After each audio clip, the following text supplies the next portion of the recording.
It's high noon on a Monday. I still sound cruddy. I'm picking up from where I left off on last night,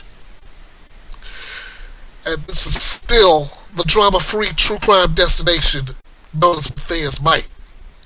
I'm Ernest Bethea, the last outlaw.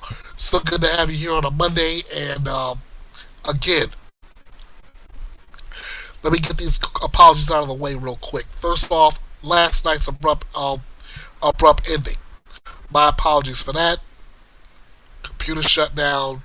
Couldn't do anything about it. So I rescheduled for this afternoon.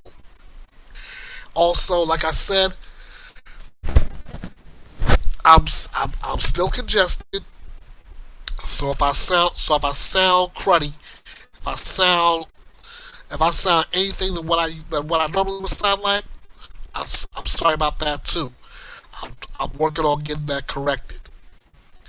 Now, last night I was on the story regarding Taylor's business as far as why why her defense team no longer wants to represent her in her appellate case. Let's dig into that, shall we?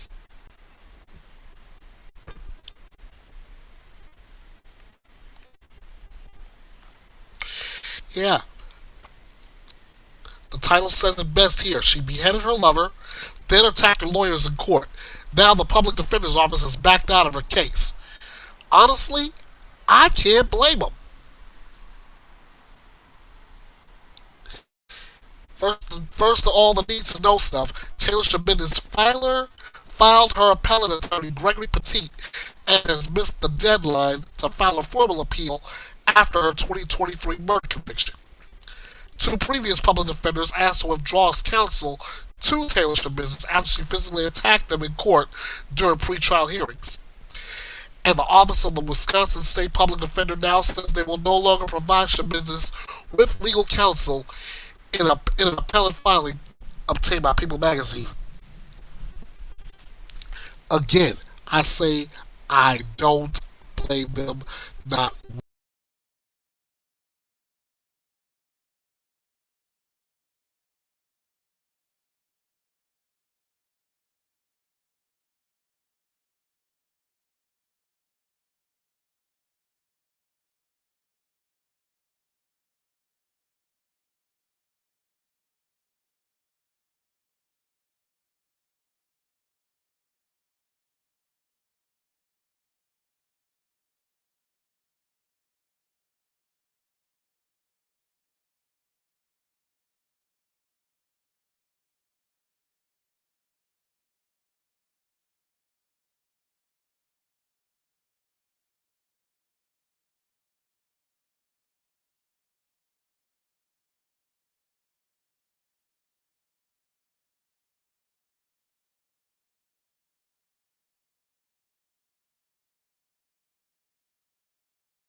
Now, you gotta be either crazy or just flat out stupid to attack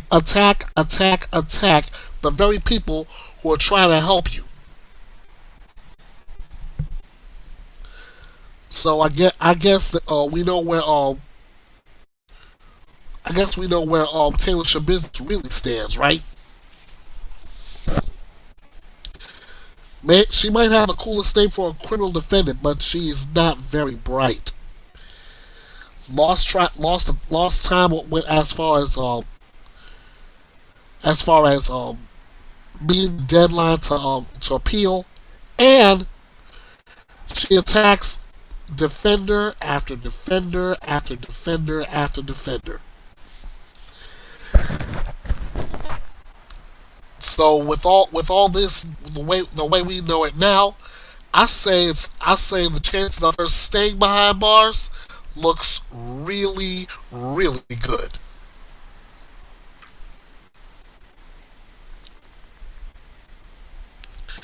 Next up, we're going to take a look at how Cassie Ventura's testimony could help the prosecution prove claims that Diddy's a sex trafficker in another installment of Did He Do It?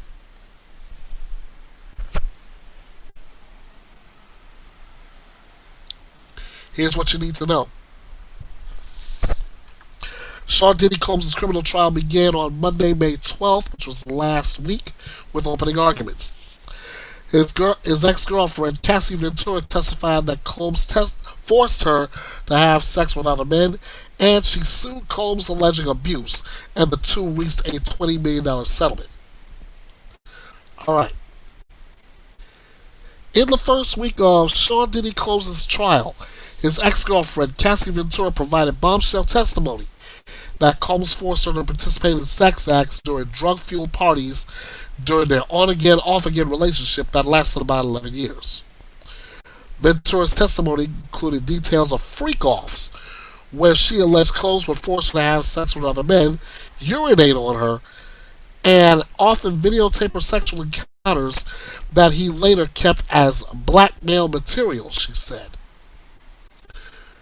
Ventura told the jury that she did not want to engage in the freak-offs and had to be on drugs to dissociate from them. She said she only participated to please Combs. Excuse me. Prosecutors are hoping that Ventura's time on the stand will help convince the New York jury that Diddy, who was charged with sex trafficking, racketeering, and transportation to engage in prostitution, is a sex trafficker who allegedly forced women to participate in the hours-long sex parties. What separates sex trafficking from consensual sex between adults is force, fraud, or coercion, former Assistant U.S. Attorney Naima Romani tells People magazine.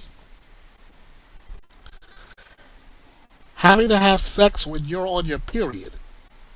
Having sex when you have a UTI. That's all going to be argued at closing. That's all coercive, Ramani said. Ventura also gave testimony that the hip-hop mogul controlled her life and career, including what she wore and who she spoke to. You heard testimony from Cassie that Combs would control every aspect of her life, Ramani says. The outfits she wore, her nails, her breast implants, her piercings, everything. So that's the coercion argument. Ventura also expressed her fears of crossing Combs during their relationship. Earlier in the week, the jury was shown the infamous video of Combs chasing, beating, and kicking Ventura in a Los Angeles hotel lobby in 2016. She claimed the incident took place when she was trying to leave a freak-off session. She also claims that he carried weapons and had employees track her down when she tried to stay away from him. Force, of course, is being beaten, says Romani. He would brandish weapons. He would track her. They would find her if she was unavailable or wouldn't respond. So those are all the elements of force, and that's how they're going to prove the sex trafficking. Former federal prosecutor Mark Chutkow tells People magazine that prosecutors are trying to create a narrative, an entire narrative, that the totality of the circumstances of the relationship between Diddy and Ventura was one of control, where she had no choice but to do what he was asking. All those things collectively together paint a picture of Ventura as being unable to escape from Diddy, unable to do what she wants to do, he says. And the fact, at least according to the prosecution theory, that she had no choice but to do this. According to Ramani, the most serious charge against Combs is sex trafficking, which is also the most difficult to prove. There was an argument that this was consensual, he says. And she did it hundreds of times, willingly, voluntarily. Why didn't she leave? She loved the lifestyle. She loved the money.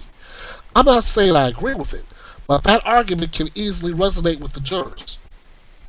You were forced to do this hundreds of times. You never left. You never told anyone. Never reported it. But you filed a lawsuit instead.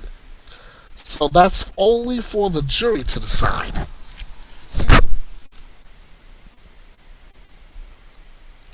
Ventura's suit against Combs accused him of rape and physical abuse. Though the case was settled within a day for $20 million, it led to a slew of allegations that now form the foundation of the ongoing criminal proceedings.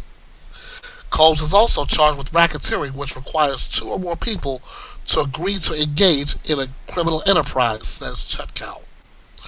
What the government is going to have to show is it wasn't simply Diddy, but he had other people that recognized they were engaged in criminal activity and agreed to do it together. What we were going to have to watch for in this trial is who are those other co-conspirators, and did they truly understand that the behavior that they were engaged in amounted to a racketeering enterprise.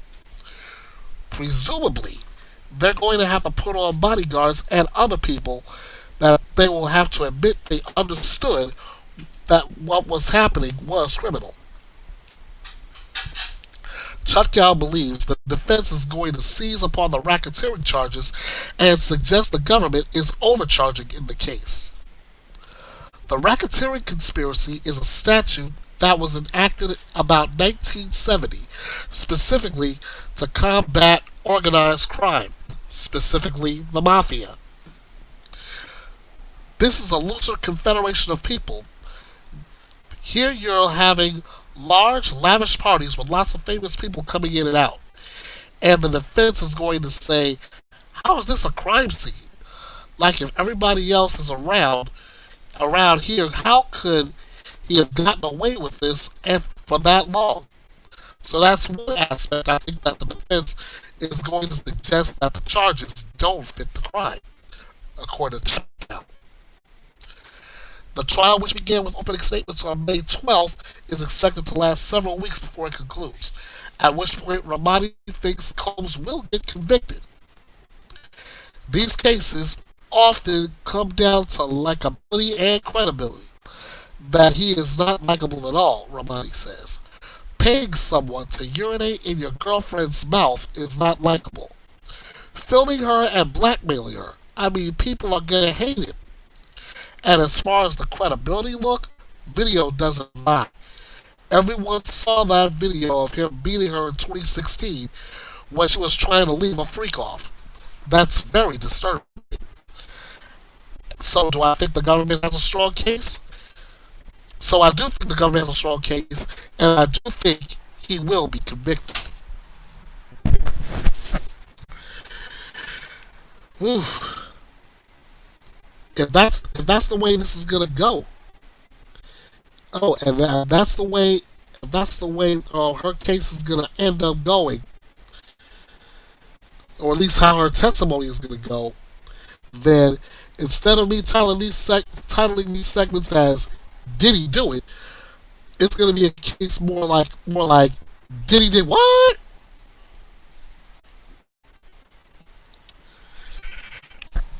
Anyway, I'll keep a track on this case and update you as the weeks go by, all the way to its conclusion.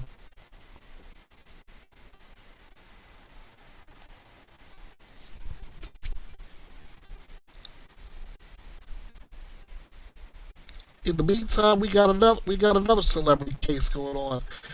A UK court is ordering Chris Brown be held in custody over a 2023 nightclub meeting.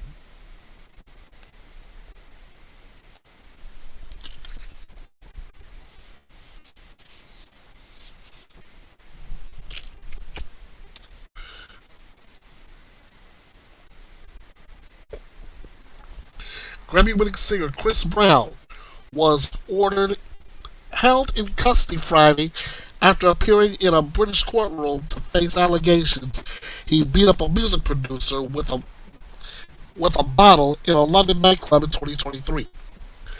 36-year-old Brown was charged in Manchester Magistrates Court with one count of causing grievous bodily harm. He did enter a plea.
this, but I hope that you do spend this weekend, as you talked about, honoring Todd. And again, hopefully today will bring you some level of closure. Ms. Sturmer, you've now had the process that was due to you. You had an extraordinary team of attorneys working on your behalf, not for months, but for years. With ardor, they filed motions and pursued what appeared to be every avenue on your behalf. They brought in experts to undermine and contradict the testimony of the prosecution's experts and to bolster the defense theory of the case. You also had this time around a new prosecution team in this trial and in the years leading up to this trial. From this court's perspective, this prosecution was diligent, thorough, and zealous, but they also played by the rules and worked under the mantra of seeking justice, not just a conviction. All this to say that I'm confident, Ms. Sturmer, that you received a fair trial. Murder is by its nature a monstrous deed, but the one you committed is even more gruesome than most. You lit your husband on fire and burned him alive. When he made it out of the house and you had a chance to reconsider your actions, you instead doubled down and ran him over with your car. I cannot fathom the suffering he endured in his last moments of life. And I cannot fathom the damage you've inflicted on Todd's family, his mother, his siblings, now your grown children, his grown children. You lured them out of the house using one of your many labyrinths of lies. They went to the mall and movie at your request, thinking you'd be discussing divorce details with your victim.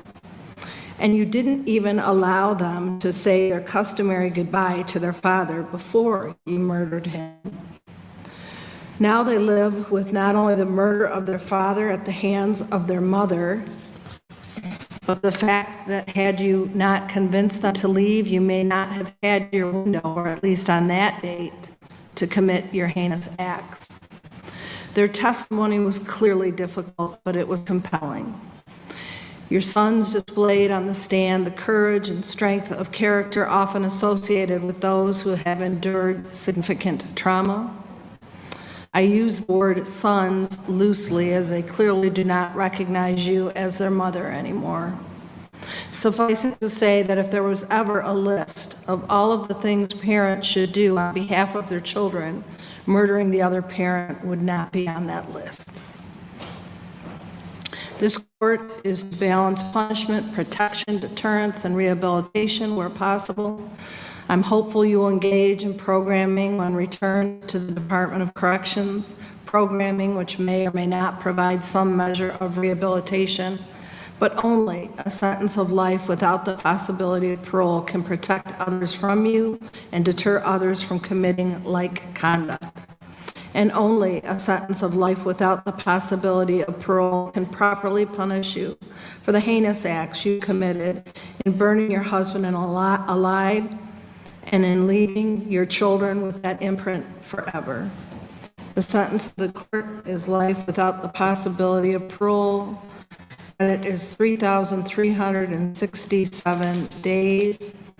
I'm showing that mandatory financials have already been paid, so I won't reorder those. And counsel, the judgment will this time state one first-degree murder conviction with the two alternative theories. Is that satisfactory to counsel? Yes, Your Honor. Okay. Like which one? Well, I'll just put first degree and then put under two alternative theories, either felony murder or premeditated. Thank you. Does that work? Okay. Ms. Sturmer, you have a right to appeal the conviction and sentence. You have a right to ask for a court-appointed attorney to assist you in that appeal if you're financially unable to afford your own. If you do wish to make the request, you need to fill out the paperwork we're getting you now and turn it back into the court within 42 days of today's date. Bond is canceled. Anything else, counsel? Nothing further, Your Honor. Definitely. No? Okay, here's her. Okay, thank you, everybody.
All right.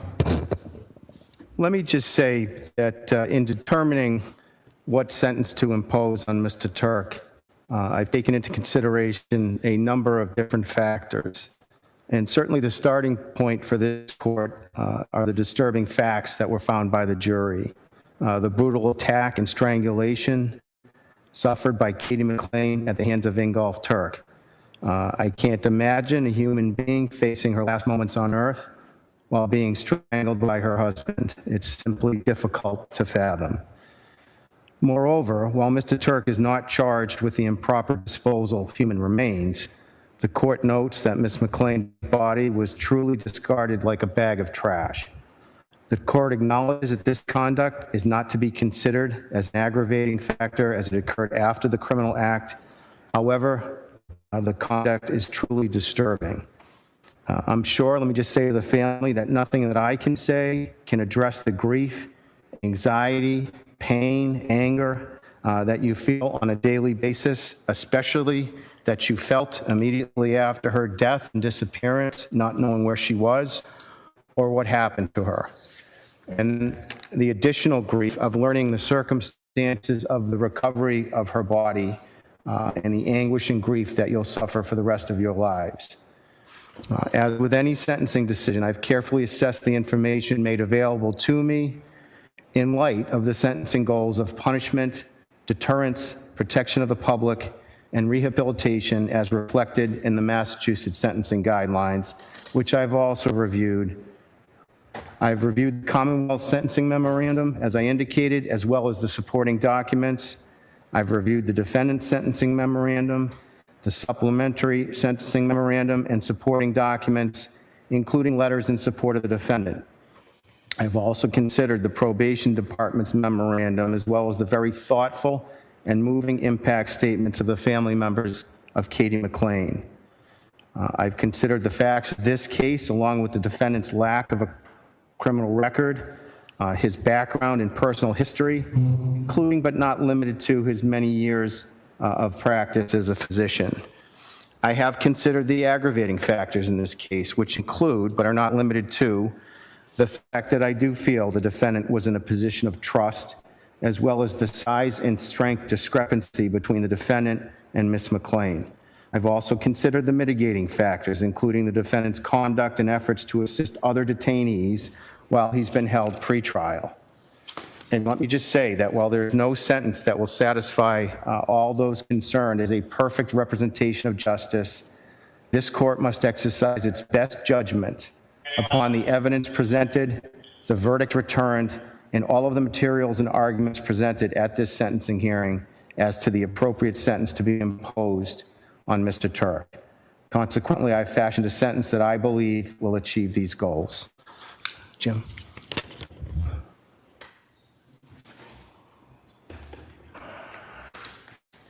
Mr. Turk, could you please stand?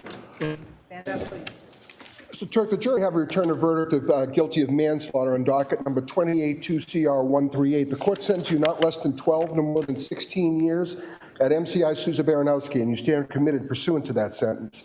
You receive credit for 1,823 days served awaiting disposition. The victim witness fee is imposed. Thank you.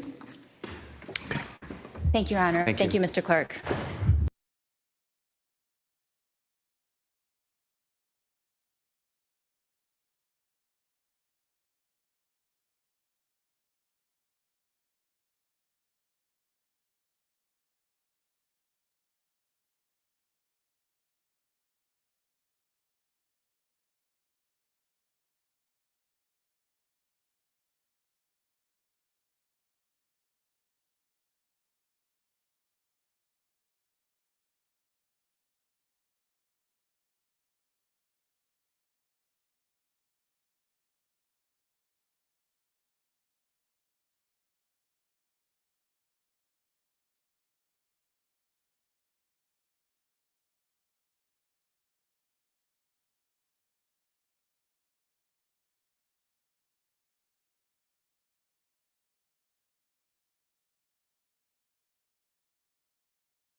out this information, and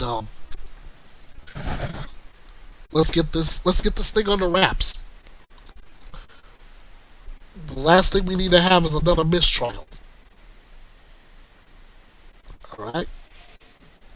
Okay, so first of all, let me thank you for the last couple of days returning from being ill. I hate being sick. I do. I hate being sick, but I guess that's the way the body works. You're healthy one minute, you're sick the next. That happens. If you liked everything you saw and heard between yesterday and today, be sure to like, subscribe, comment, share. Love to hear from all of you. That's the free way to keep BETHEA'S BYTE running and reloading. If you like to help me out financially, you can hit me up on PayPal, PayPal me /EKB316, or on Cash App $EKB316. As the saying goes, nothing is obligated, but it's always appreciated. And if you're still trying to get in contact with me, I am all over this place. Hit me up on Facebook at BETHEA'S BYTE Reloaded, on X, formerly known as Twitter, at EKB316 in all caps, on YouTube at BETHEA'S BYTE Reloaded, on Instagram at EKB316. This is all lowercase this time. Excuse me again. On TikTok, where I will be linking both versions of this. You can hit me up there at King of Hearts 316 2021 on TikTok, and you can email me. The address is kingofhearts316_09 @outlook.com. Alright, let me go ahead and wrap this up the way I normally do. This is your home for true crime news without the drama, where your opinions matter, where lively debates are encouraged, where your voice is heard, and above all else, it's justice served. And I can promise you, no gimmicks, no drama, no BS. Even congested or clear, this is still BETHEA'S BYTE. And by God, it's reloaded. I'm Ernest Bethea, the Last Outlaw. Thank you all so much for joining me over the last couple of days. Next week, in addition to all the true crime and legal stories I'm bringing you, it's Memorial Day Sunday, which means I am bringing my annual PSA regarding leaving children and pets in hot cars.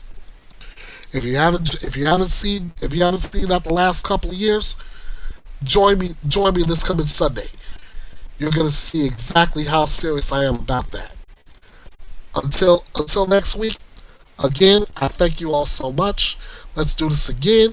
Until then, you all know what to do. Bite this. Thanks for watching and joining me here at the drama-free true crime destination. Be sure to like, share, subscribe to the channel, and drop me a comment on this video. Also, be sure to follow BETHEA'S BYTE Reloaded all over social media.